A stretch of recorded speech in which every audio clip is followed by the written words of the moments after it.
Lions Rock Productions. This is Jay This Moore. is Greg Proops. This is Jordan Harbinger. This is Dexter from The Offspring. This is Nathan This is East. Sebastian Younger. This is Rick Marotta. This is Stuart Copeland. This is Mick Gillette. This is Andy Summers. Hey, this is Skunk Baxter. This is Gabby Reese. This is Rob Bell. Hey, this is John Leon Guerrero. Hey, and this is Pete A. Turner. Hi, this is Michael Uslan. I'm watching the Break It Down show. And now, the Break It Down show with John Leon Guerrero and Pete A. Turner. All right, hard you. I took a guess at Uslan. So Uslan. I like it. I like it. Yeah, nobody ever gets it right in the beginning.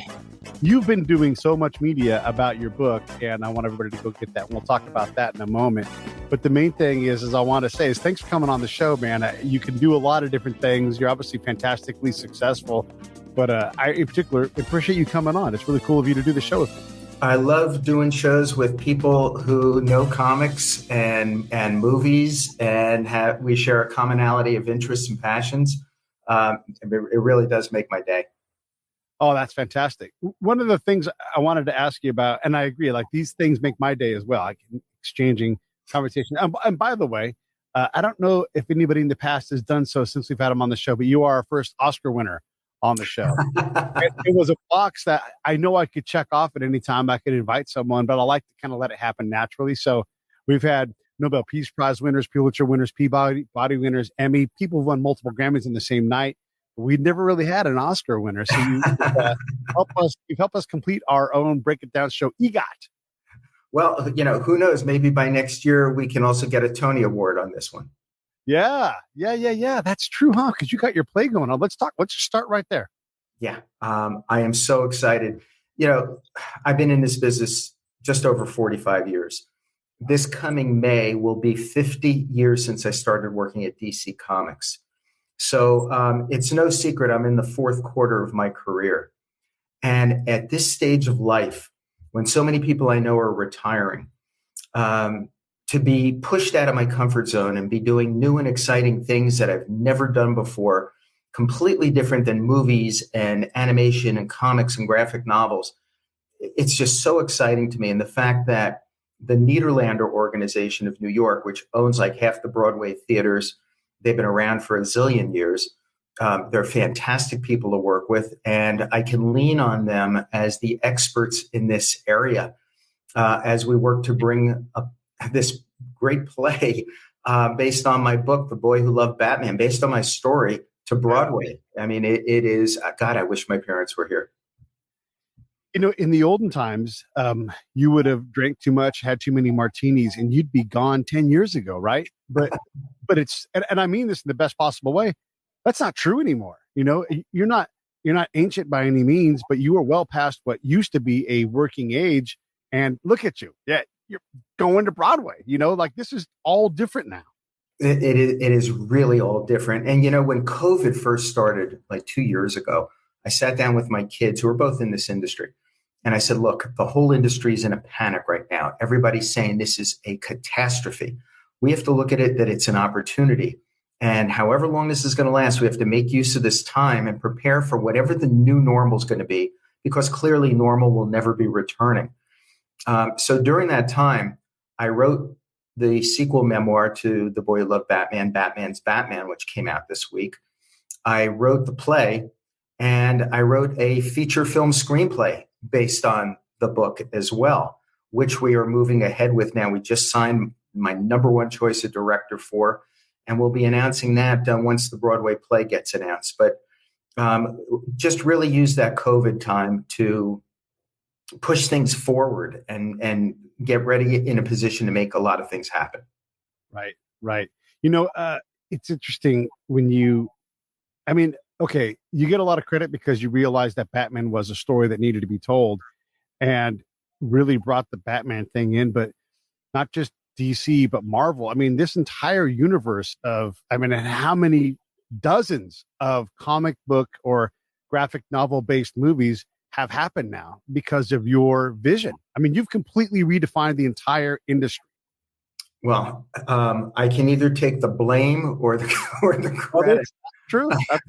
Yeah.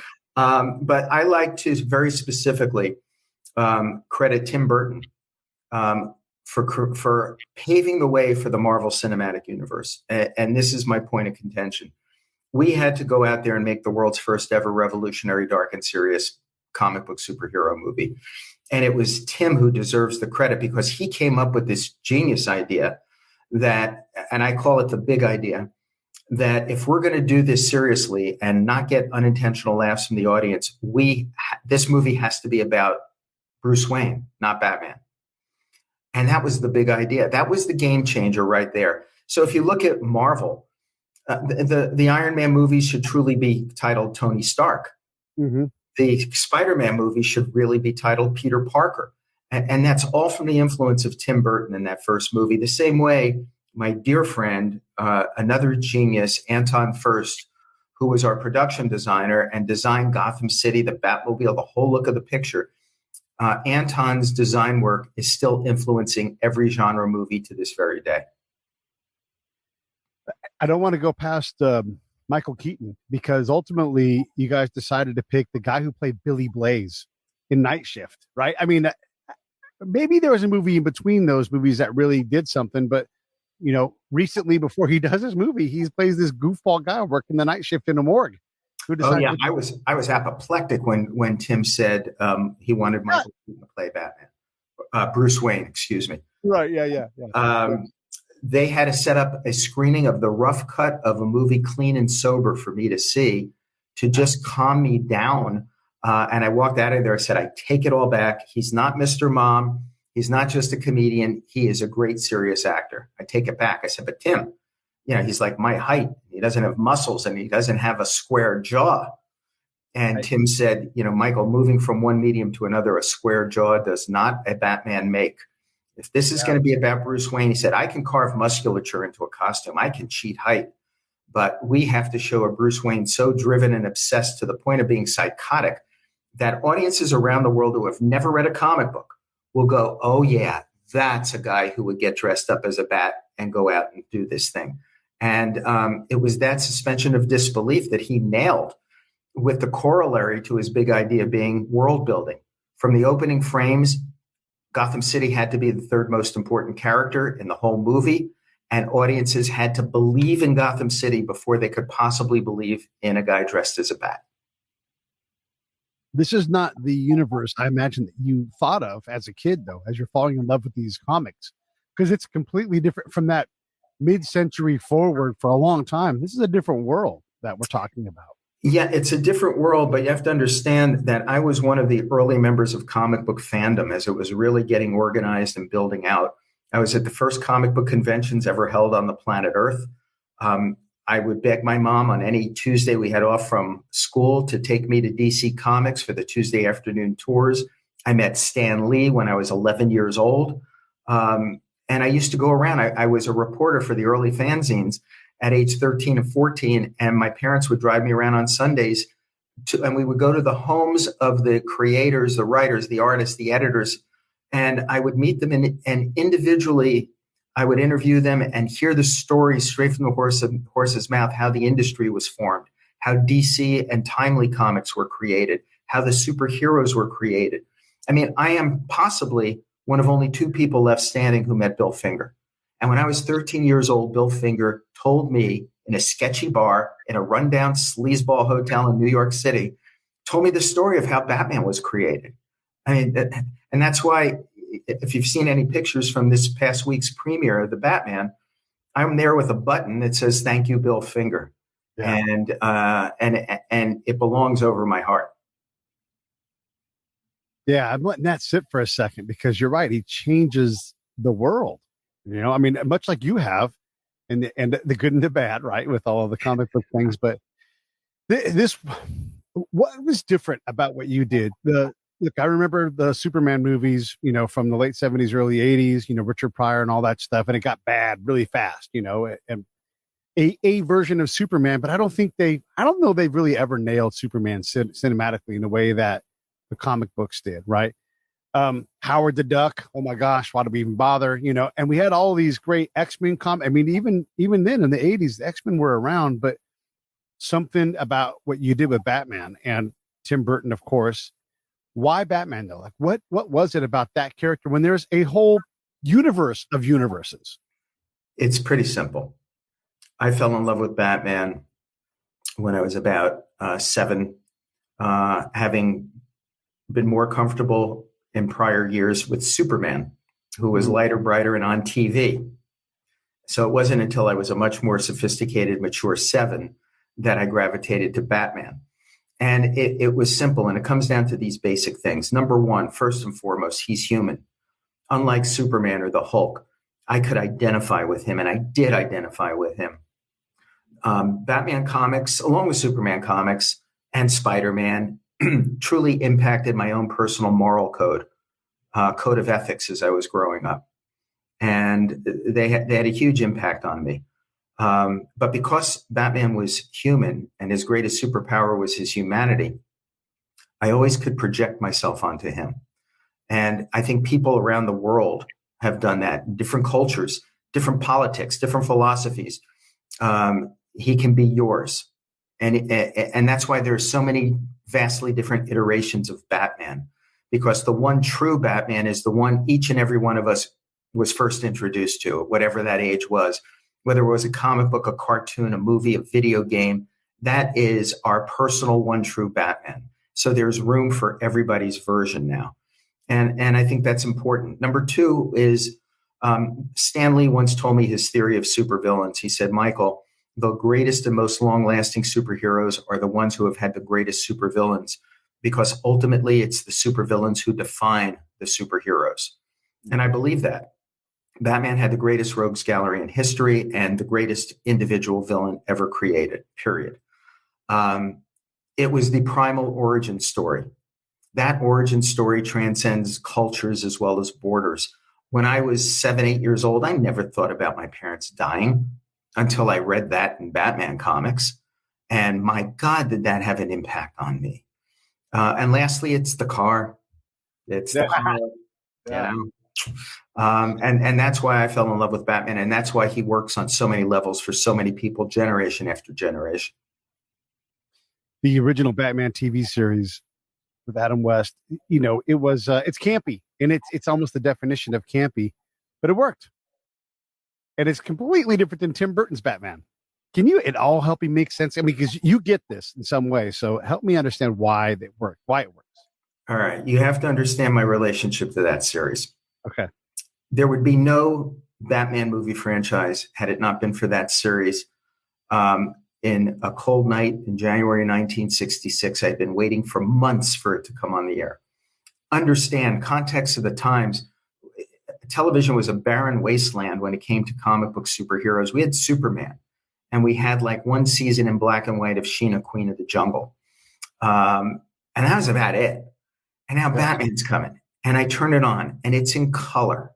And the sets are extravagant. And the opening animation looks like Bob Kane, Jerry Robinson artwork. And the car is cool.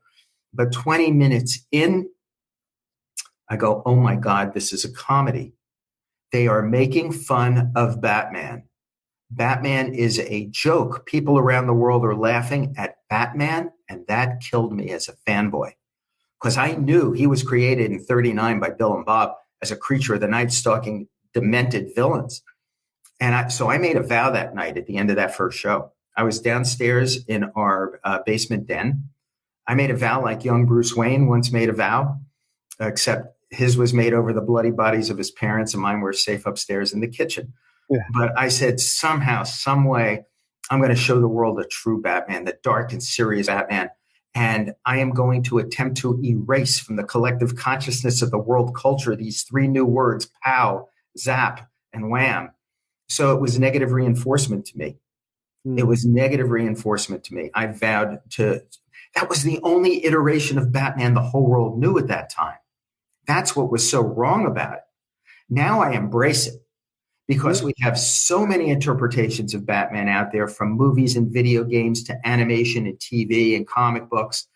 I welcome it because that old TV show, just like the animated Batman meets Scooby-Doo movie, they become entry points for young kids into the world of Batman and Gotham City. And then the kids can grow into the movies and the cartoons and the video games. Yeah. So now there's room for it. One of the reasons I embraced the Lego movie so much and Lego Batman is because it was really clever writing. We weren't laughing at Batman. We were laughing with Batman. There's a hidden gem called Teen Titans Go to the Movies. It's one of the funniest movies you want to see as a fanboy because it's written purely on two levels, one for my grandkids and one for those of us who are really into the whole thing. And plus it has Stan Lee's only cameo in a DC Comics movie.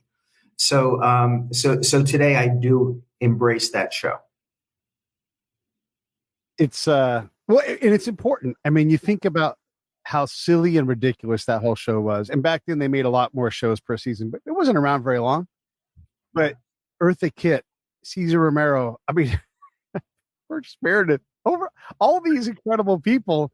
And we love them for being in that ridiculous, goofy show, right? Never forgave Cesar Romero for not shaving the mustache. I met Cesar Romero at the premiere of our 1989 Batman movie. Yeah. And he was this elegant guy. He's from my hometown. He's from Asbury Park, New Jersey. And I said to him, so tell me about the mustache thing with Joker. And he said, there was no great overriding mythology to the characters back then. It was just a character from a comic book. And he didn't have really any clue as to how important the whole thing was to a lot of young people.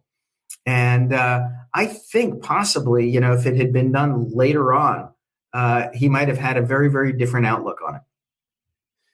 Yeah.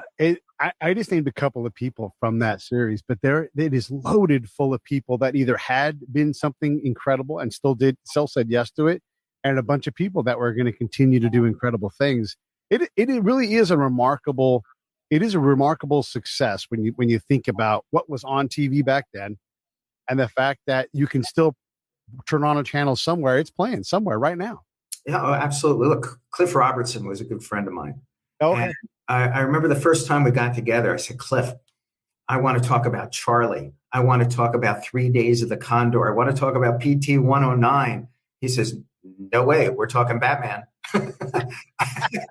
And that's all he wanted to talk about. And he loved doing that.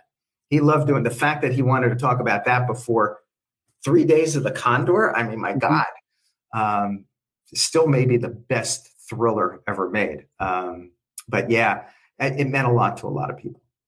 Yeah, it did. And apparently inspired you to do something about it. And again, you changed the entire movie cinemascape. When you talk about the good and the bad, I mean, let's get into a little bit about that. What are some of the, not regrets, but your things like, man, this has kind of gotten out of hand, or, I know for me, I don't watch very many graphic novel themed shows anymore because I've kind of overdosed on those things. But what are your things where like this could have been better, or I wish there was less of this? What are some of those mistakes? Well, so generally in the motion picture industry, not talking about Batman right now. Right. What used to be movie studios have become big conglomerates, and they own a lot of different things. They own theme parks. They could own a t-shirt company, part of a toy company, a lot of wheels to be greased. Sometimes at these conglomerates, executives get very enamored with toys and games and Happy Meals. And when they become so enamored with them that they dictate to filmmakers that they need to make movies that are light, bright, kiddie-friendly, and family-friendly.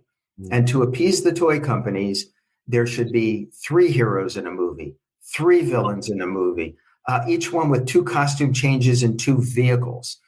My contention then is that the tail has begun wagging the dog. And this is not a good thing because something's got to go when you do that. And it's typically story and character. And why not instead bring in filmmakers who have a knowledge of a character and a love for a character and a vision for a character, and you believe could execute a vision? If you just allow them to make great movies, you'll sell toys anyway. So I was thrilled when new management came in and they reached out to me and said, okay, we're going to jumpstart the Batman franchise again, and we're going to do it We are going to do it in a dark and serious way. So that to me was great because I was not personally happy about either Batman and Robin or Catwoman. Now, let me say categorically, Joel Schumacher was one of the nicest people I have ever met in my life. He was an extremely talented gentleman, extremely talented. And he was doing what he was asked to do. And he gets a lot of heat that he does not deserve. But let's just say that those kind of movies ultimately got us to Christopher Nolan, who came in to restore the darkness and dignity to Batman. So it was worth everything we went through at whatever downtimes there were in order to get to people like Christopher Nolan and Todd Phillips and Matt Reeves. Since we're talking about some of the people that come along to the character along the way, I recently watched that Val Kilmer documentary about his life, and he talks about how, the suit was more important than him, and he didn't want to be the suit, and he couldn't act in it because he was too stiff, and it was about the villains. And then we got the version with all of the bad characters, and Arnold was there and everything else. It didn't. There was a stretch there where it was too much. It kind of lost the. It didn't kind of. It did. It lost the essence of who Batman was. Look at Batman the Animated Series for a minute. Okay. Look at what they accomplished in my favorite episodes, which were the stories of Mr. Freeze and his wife. There are great human stories to be told there, obviously. Look at what they did with Mask of the Phantasm, which I contend to this day is one of the best Batman stories ever told in any media. And they don't get enough spotlight. People over there from Sam Register, Bruce Timm, Eric Radomski, Paul Dini, Alan Burnett, Andrea Romano, Kevin Conroy, Mark Hamill. These folks deserve so much credit for advancing the Batman over the years. And I love to see them get their due. Yeah. Gosh, who don't you know? How about Frank Miller? Let's talk about Frank Miller for a minute. Yeah. Frank revolutionized comic books. That 1986 between The Dark Knight Returns and Watchmen turned the world on its head and was a shout out to the entire non-comic book reading world. Hey, these things are here. They're no longer just for kids. Yeah. They are no longer simply about traditional superhero tropes. They are deconstructions of the superhero. And I mean, if you turn on any streaming channel, what you're basically getting is one or other future iteration of either Watchmen or Dark Knight Returns in some way, shape, or form. And you're getting a lot of it. Frank turned the world on its head and deserves all the accolades and recognition for having accomplished that. For us, what it meant was not an impact on the movie itself in 1989 when it came out, or 88 when it was made. But what it did for us was it did let the world know that you could do darker, more serious comic books, and there was an audience worldwide for this kind of a thing. So if anything, it really, really helped in terms of the marketing of the movie and getting it out to an audience. I think that was really important. I think Frank Miller was the guy that really, I wasn't into comic books. I wasn't out of comic books out there. When my friends wanted to go, we'd go to the store. And you know what a big deal this was as a kid. Like, hey, my dad's going to drive us down across town to this comic book store. And you're like, I'll go. And my mom would give me a couple of bucks and I would buy a Peter Porker or, because I like things that were a little more ridiculous. I think I bought a screenplay to Creepshow. That was a comic book, Yeah, I remember that. And that was sort of like my zone where I didn't. Howard the Duck? Absolutely. I bought a Howard the Duck comic. I probably have it in my mom's garage somewhere, right? It's in a plastic bag somewhere. Didn't stick with me, I like the Flash. I like the Justice League cartoons in the morning on Saturday. But when Frank Miller allowed me to see these characters in a different way, I went in for a fairly extended, long, deep dive into that part of the world and really started to enjoy that. And then I loved seeing the success he got from that, the 300 and Sin City and all these things. It does seem to me, though, all things considered and everything, he has sort of been left behind by this movie industry and all the things they've created. Look, the guy's got a zillion movies made, but it doesn't seem like he's at the zenith like it feels like he should be. Well, you're also talking about stages of life too. I mean, if Frank was 30 or 40 and, at the heart of it, it's what I face every day. Right. I'm the old fart in the room. It's been many years since I have been in a meeting where I wasn't the oldest person in the room in this industry. And, it's something you gotta deal with and combat.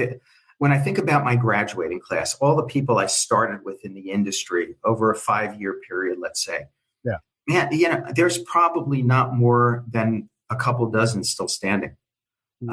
This industry it can be hard on people.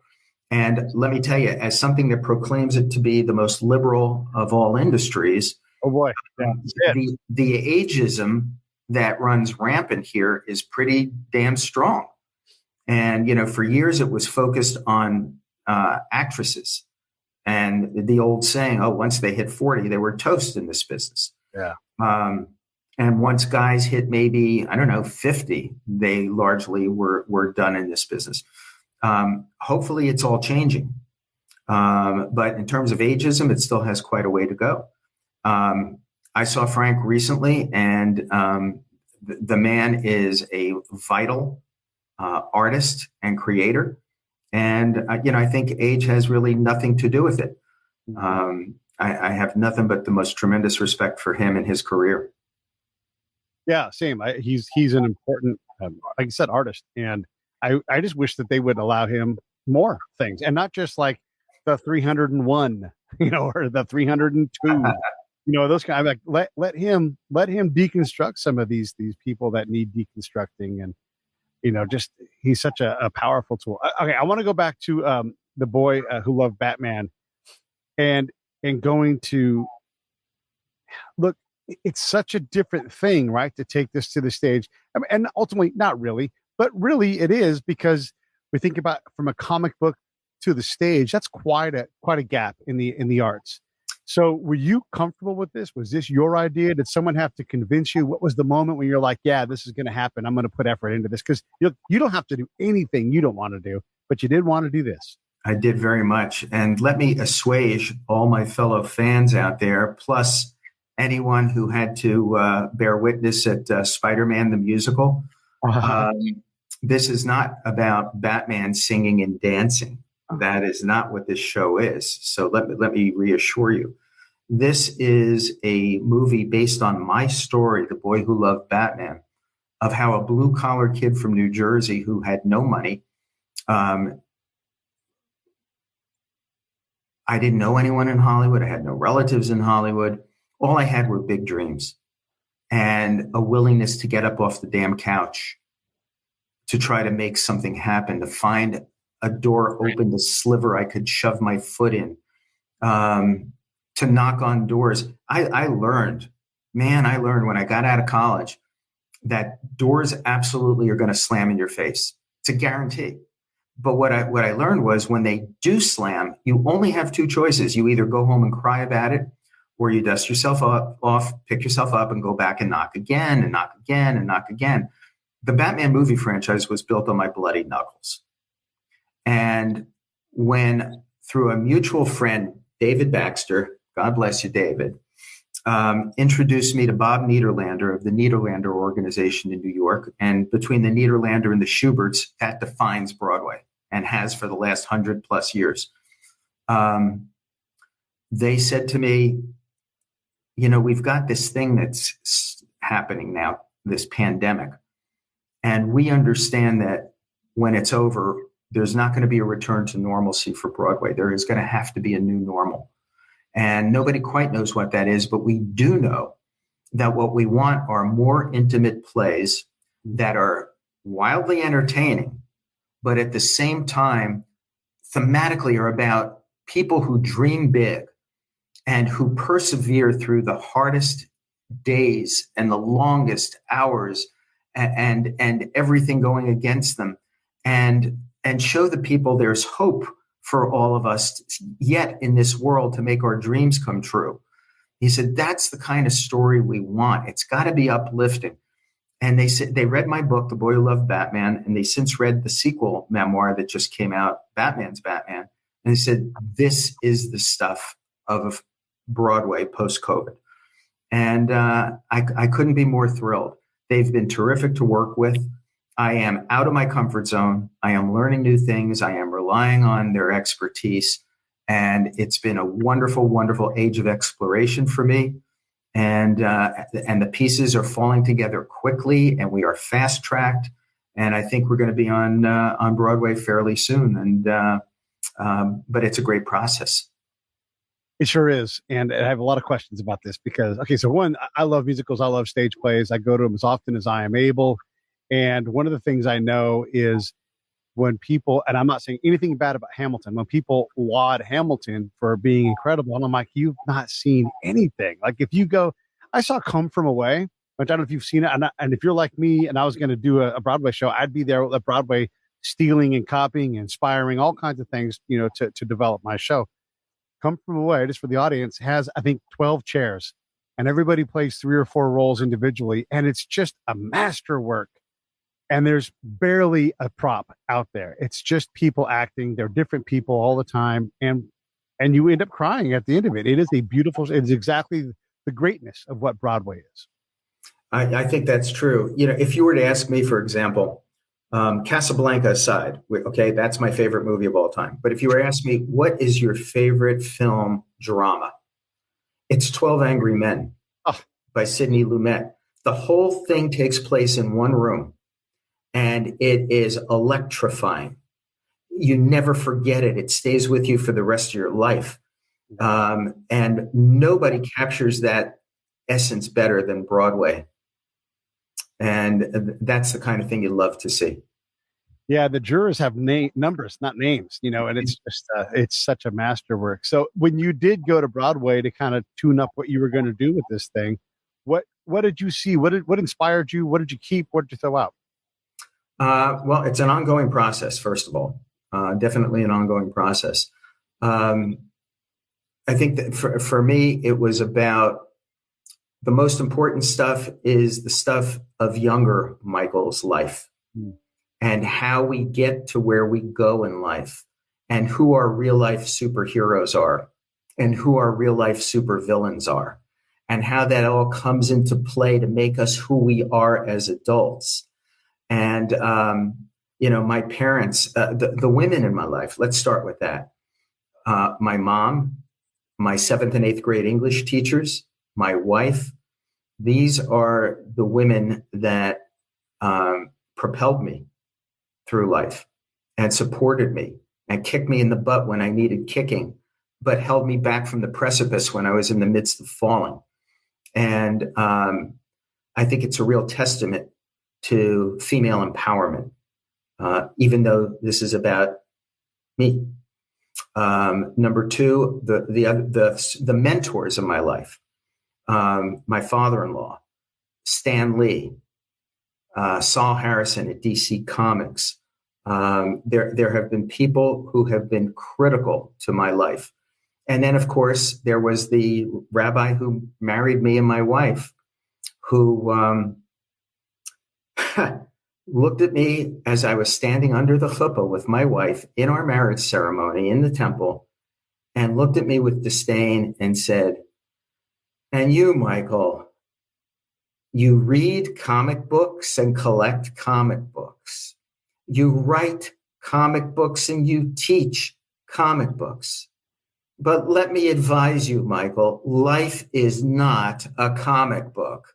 And it was like, I'm getting yelled at during my wedding ceremony for being a comic book geek. And I couldn't believe what was happening. But that was part of the negative reinforcement in life. And to tell you the truth, when we had our opening of our first Batman movie in 1989, after 10 years of that human endurance contest to get it made, I had a chance for a few minutes to talk to the SRO crowd in the theater in New York, where we had it, our screening. And I said, Rabbi, wherever you are, life is a comic book, and I have lived it. And it really is true. So this play is about those jokers and two-faces and people who try to stop you, who try to say no, who try to hold you back, but then the victory of those who said yes and supported you and propelled you forward. I kind of describe it as it's a Christmas story for people who grew up reading comic books.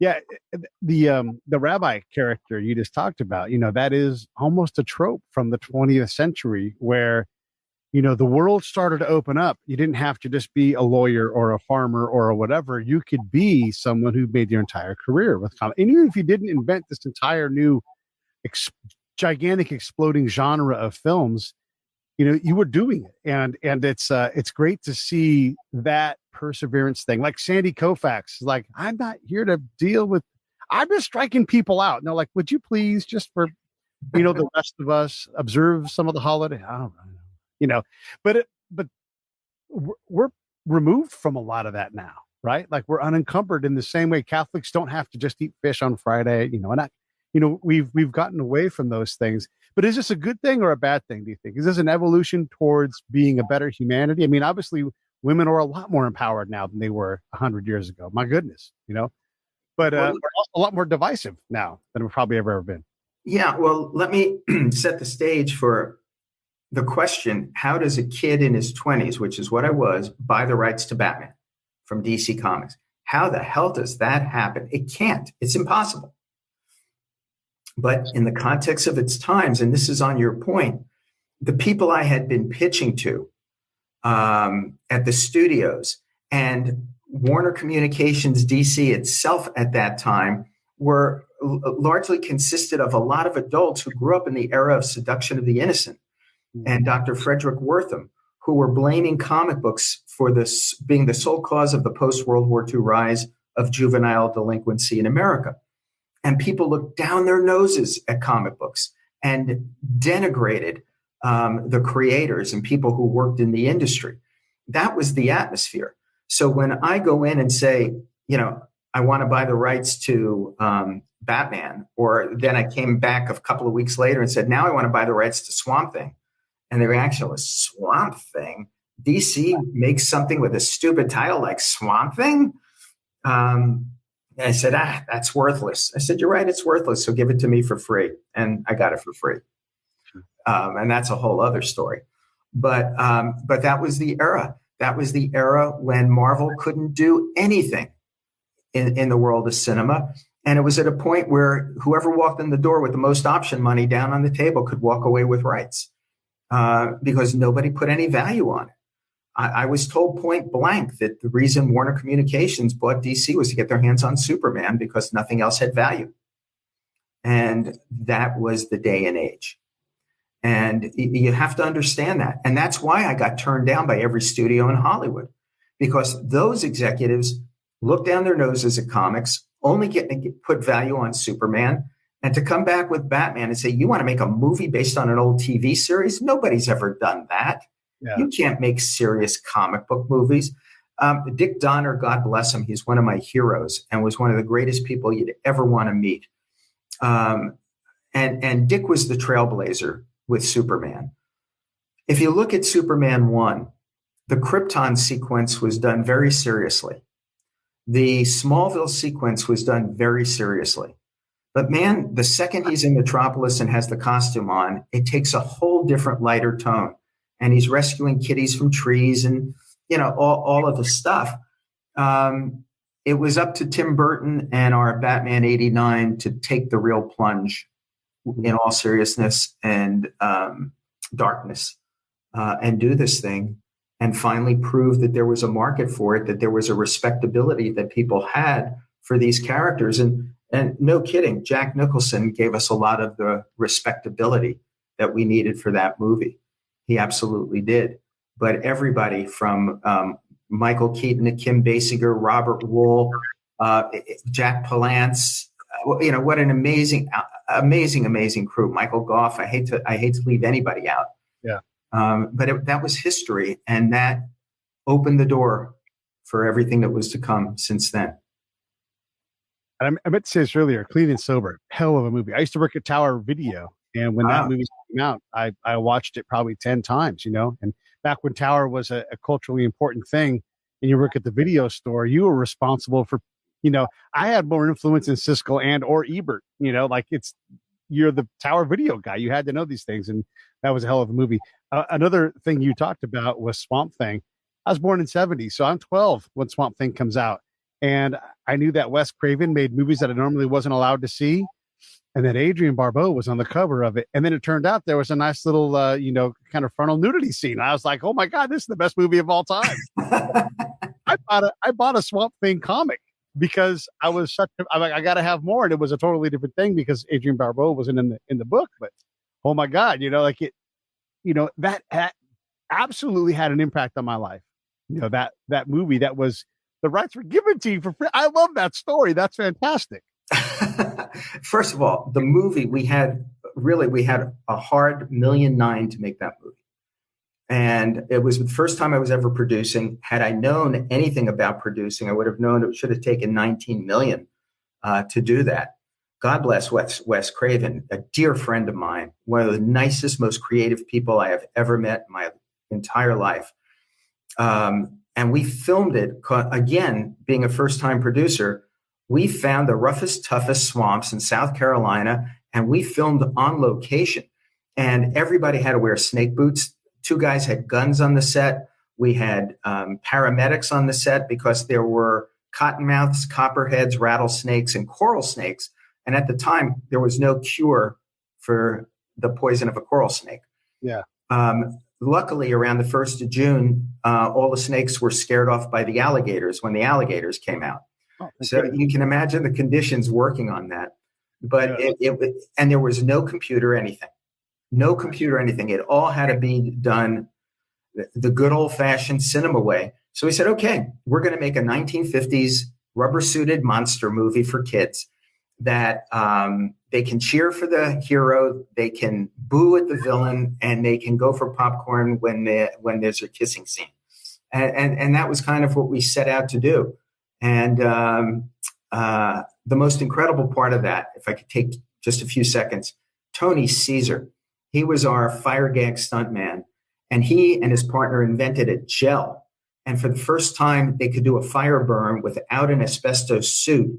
And he put this gel all over his body, and then you put the fluid on top of it and light it. And Tony had approximately 60 seconds to do his fire burn before it burned through the gel onto his skin. So we had one time to do this, one take only. We were blowing up our major set. It was the middle of the night in the real swamp. I forgot to tell you, Tony had to do this entire stunt blind. He had to close his eyes and gel his eyelids in order to do it. And when Wes Craven said action, they set him on fire. He has to climb upstairs, and he slips, go down a hallway, burst through some doors, crash through a balcony railing, fall to the ground, and hope he gets up facing the exact right direction, run 20 yards onto a small, narrow wooden dock, and then jump into the actual swamp at the end, where the swamp would put the fire out in the nick of time.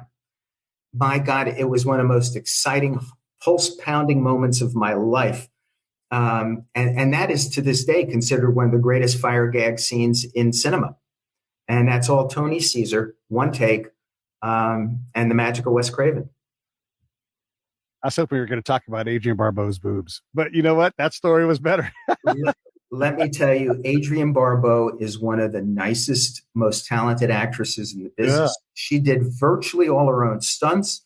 That was her getting into the muck of the swamps and running and jumping and doing all these things. What we asked Adrienne to do, she just did it. She was an amazing trooper.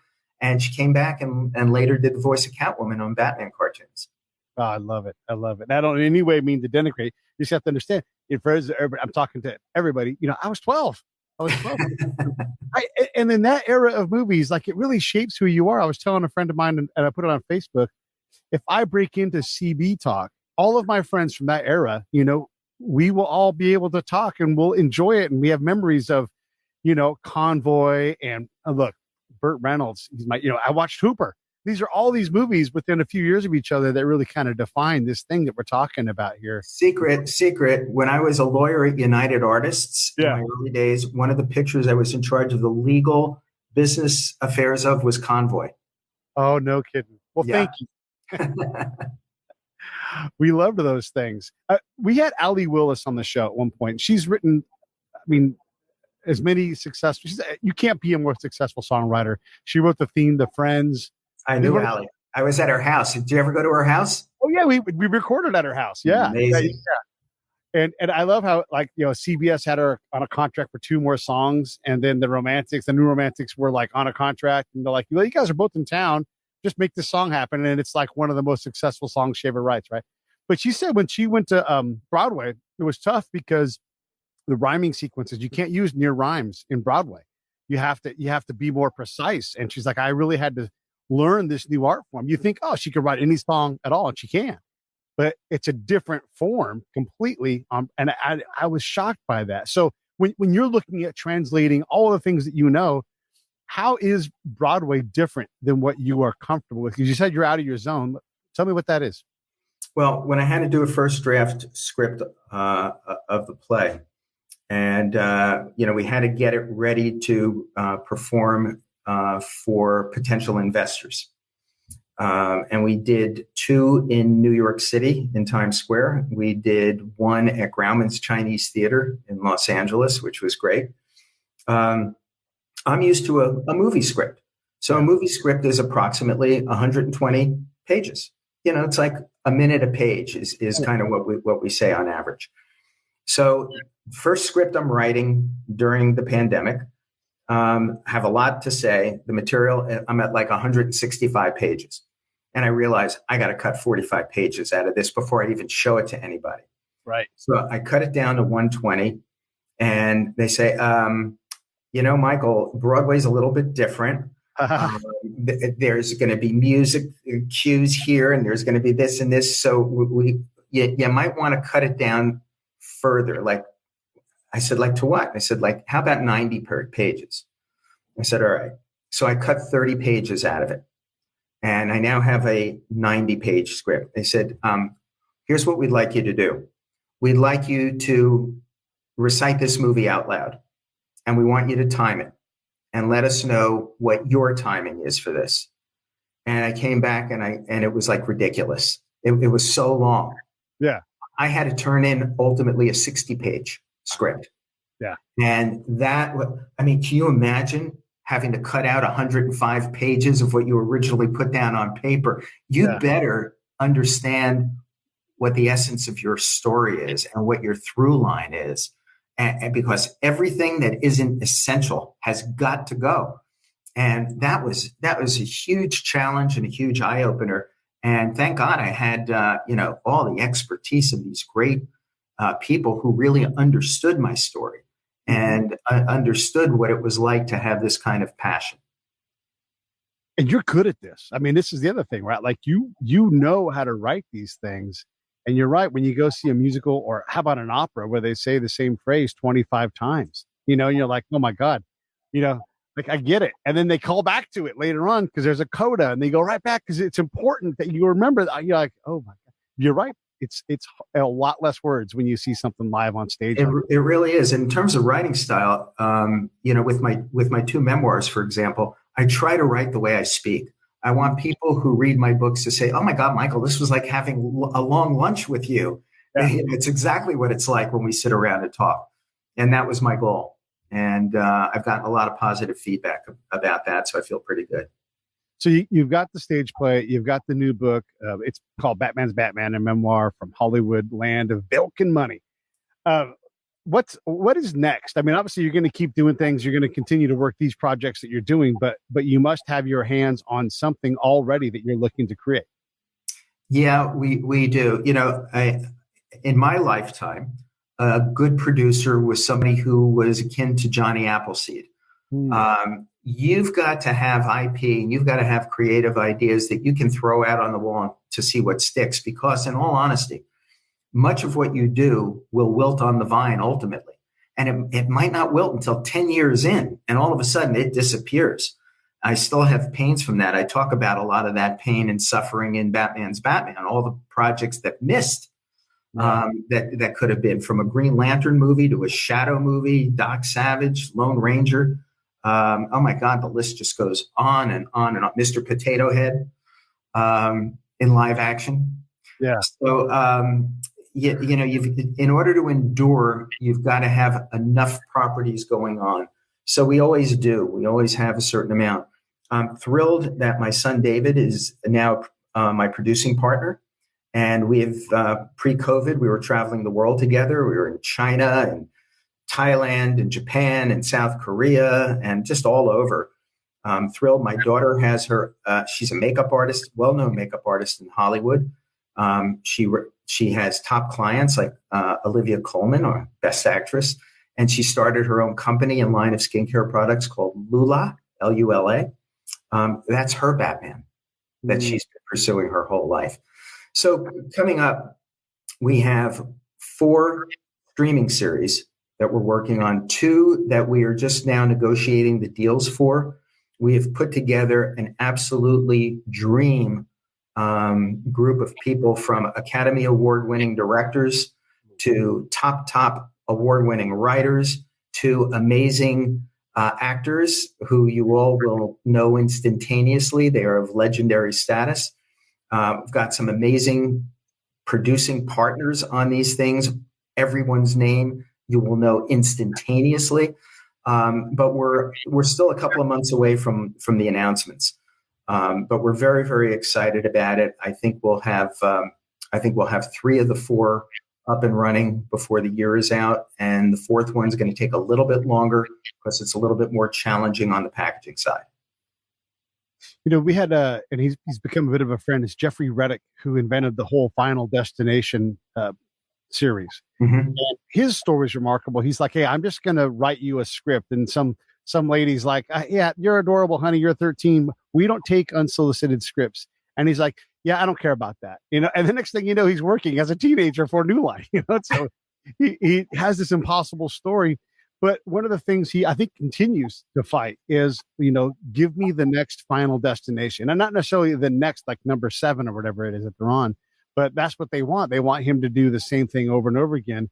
How did you get out of that and be able to say, this has nothing to do with that, even if it's in the same genre and comic books, that kind of thing? But how did you break through to be able to have the ability, the agency to show up and pitch something that wasn't the next Batman?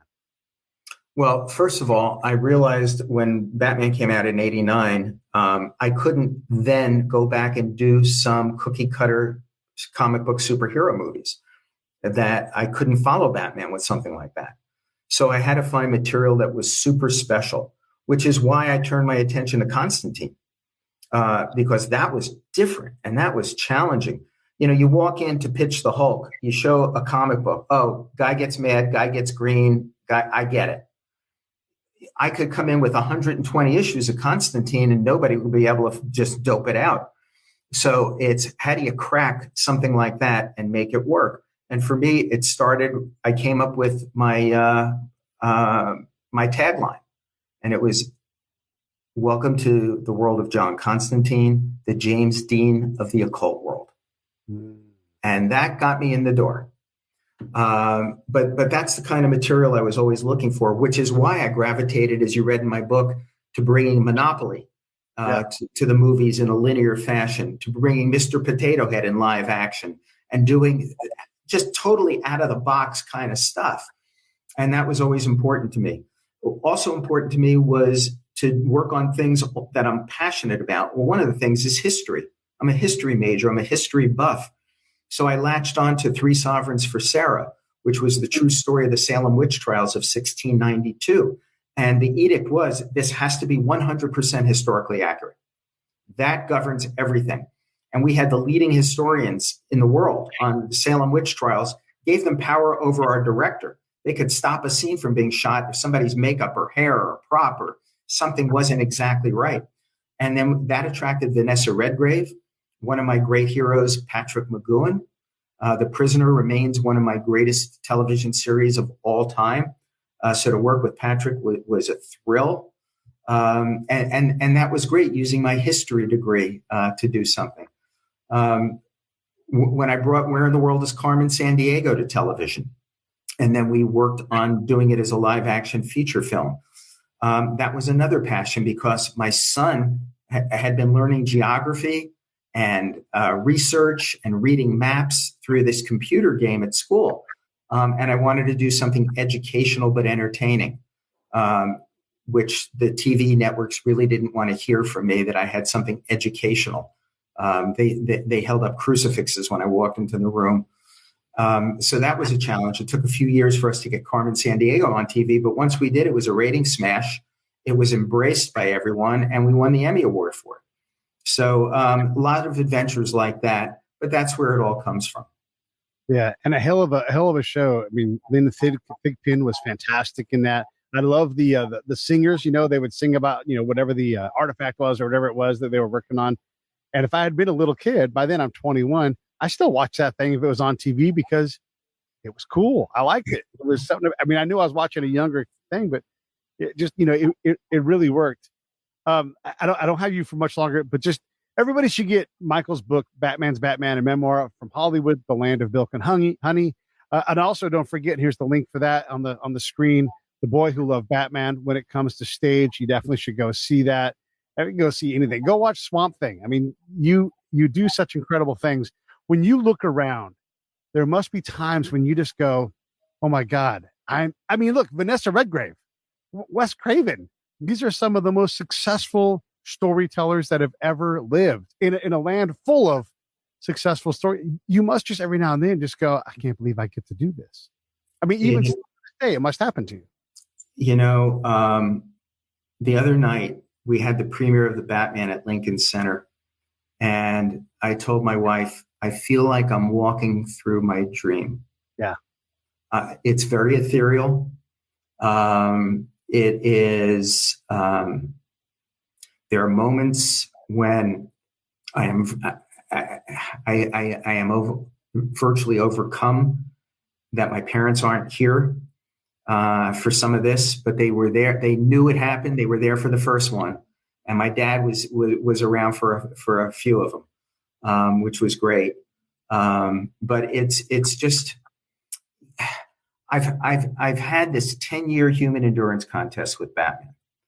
And I feel like I've been able to take all the negativity and all the trial and tribulation and turn it around. And I'm using it now through the books, through the way I go back every year and teach 2 classes at Indiana University Media School to inspire young people, to make them realize you can, and I'm not talking about movies or comic books, anything. You can make your dreams come true if you're willing to get up off the couch, find your passion, knock on doors till your knuckles bleed, have a high threshold for frustration. You can make your dreams come true. I'm living proof of it. And to use that in that way, to me, kind of validates my life's journey. When I started out with Batman, I thought this could become my career. I did not ever think it would become my life, and it has. And I embrace it, and I try to use it in many different ways to be something that other people can find inspiration.